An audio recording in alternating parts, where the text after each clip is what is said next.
গত বুধবার কালীঘাটে মুখ্যমন্ত্রী তার নিজস্ব বাসভবনে মাথায় আঘাত পান। তার কপাল থেকে রক্তক্ষরণ হয়। তড়িঘড়ি অভিষেক বন্দ্যোপাধ্যায় তার নিজস্ব গাড়িতে কলকাতা এসএসকেএমে নিয়ে যান।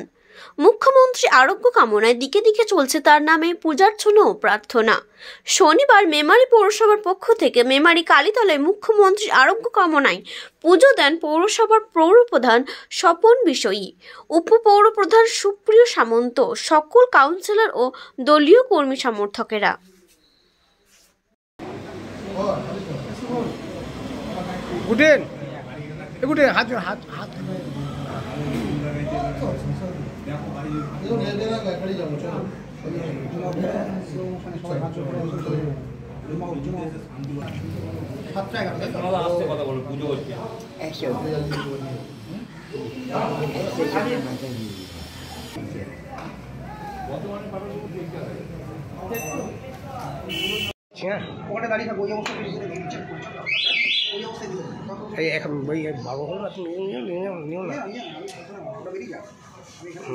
কি কর্মসূচি করলেন?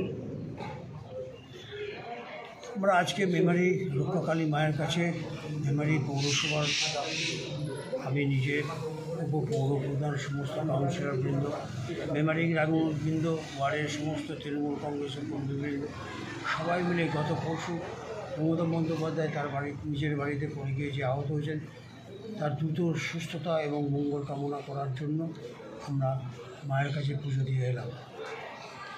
এই গত বিধানসভাতেও মাননীয় মুখ্যমন্ত্রী দিদি, আমাদের প্রিয় দিদি, সেই দিদির পা ভেঙেছিল। সেই পা ভাঙা অবস্থাতেই কিন্তু তিনি সভা সমিতি, মিটিং, মিছিল অনেক কিছু করেছেন।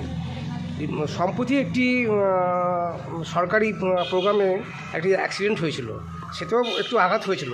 আবার এই আগামী 2024 সালে যে নির্বাচন এসে গেছে, লোকসভা নির্বাচন, সেই লোকসভাতে উনি পড়ে গিয়ে উনি গুরুতর ওনার মাথায় চোট পেয়েছেন উনি। তা এই বারবার যে বিপদ হচ্ছে, এই বিপদ যাতে না হয় সেই কারণে কি আপনারা এই মঙ্গল কামনা?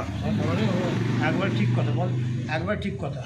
আমরা সেই কারণেই মায়ের কাছে প্রার্থনা করতেছি সকলে মিলে যে এই ধরনের বিপদ থেকে মমতা বন্দ্যোপাধ্যায় আমাদের নেত্রী, আমাদের মা, আমাদের দিদিকে রক্ষা কারণ ওনার যত তাড়াতাড়ি সুস্থতা হবে বাংলার মানুষের তত মঙ্গল এবং উপকার হবে। আসলে একটা বিষয়, এবার দুর্ঘটনার কারণ কি স্পষ্ট হচ্ছে? কারণ এর আগে তো সেটা একটা রাজনৈতিক বা একটা অভিসন্ধি ছিল, সেই বিষয়টা প্রকাশ্যে এসেছিল, কিন্তু এই যে বাড়িতে একটা দুর্ঘটনা শিকার, এই জায়গাটা কি? দেখুন, আপনারা প্রত্যেকেই দেখেছেন যে ওই রকম ধরনের কপালে অত ডিপ আঘাত উনি পড়ে গিয়ে যে হয়েছেন এবং যে ধরনের ব্লিডিং হয়েছে, রক্তপাত হয়েছে, এটা আমাদের সকলের মনে কিন্তু খুব কষ্ট জানো।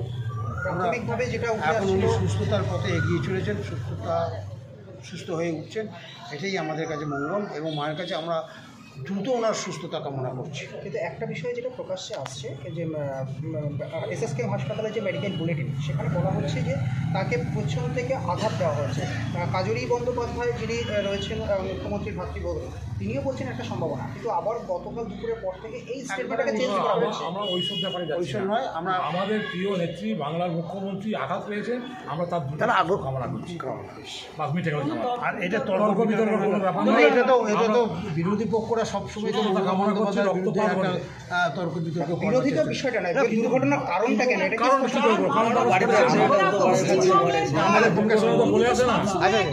অসংখ্য ধন্যবাদ। আর কিছু আছে? ধন্যবাদ, অসংখ্য ধন্যবাদ।